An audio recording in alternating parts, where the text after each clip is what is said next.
Те са по-чисти, с тях е по-евтино, при тях е удоволствието. В България вече са регистрирани над 200 електромобила и още над 500 мотоциклета, които се движат само на ток. Повечето електрически коли се използват от бизнеса, защото има сметка. С един електромобил правиме между 50-60 доставки на ден, които са от 100 до 150 км изминати в разстояние. С един обикновен автомобил разхода за гориво е между 25 и 30 лева. За електромобила отивате 2,50 лв. до 2. Фирмата доставя храна с 3 електрически автомобила, от които 2 товарни. Има собствена зарядна станция.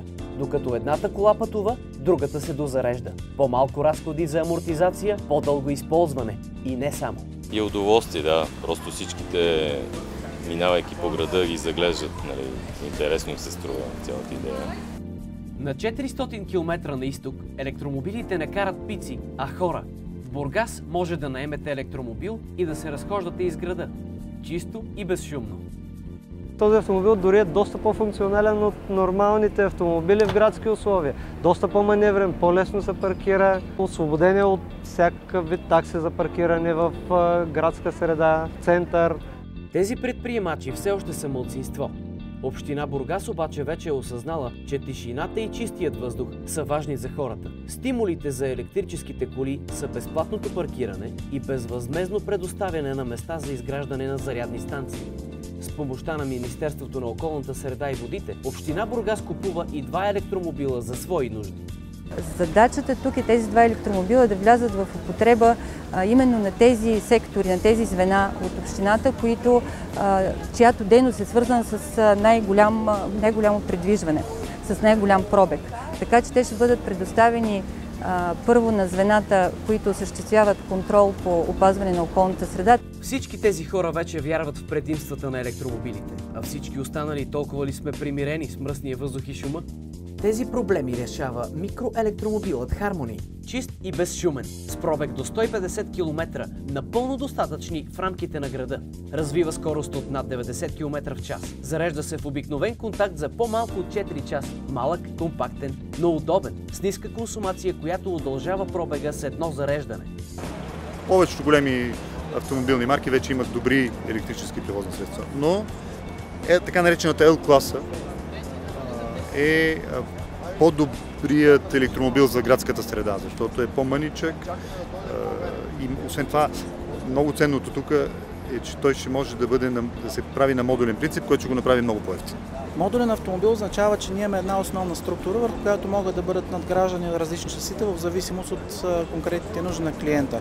Освен това, начинът по който той се произвежда позволява производството му да бъде значително по-евтино, отколкото е производството на съвременните големи автомобилни предложения. И това го прави подходящ за локално производство в малки серии, близо до клиента, спрямо точно определените му конкретни нужди.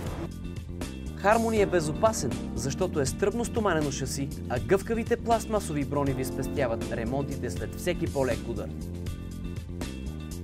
Harmony може да превозва хора или товари, храна или медикаменти, да бъде куриерска кола или да бъде подвижна кухня. Модулният принцип позволява бързото съобразяване към нуждите на клиента. България е едно от 6 места в Европа, където се разработва проектът за електромобила Harmony.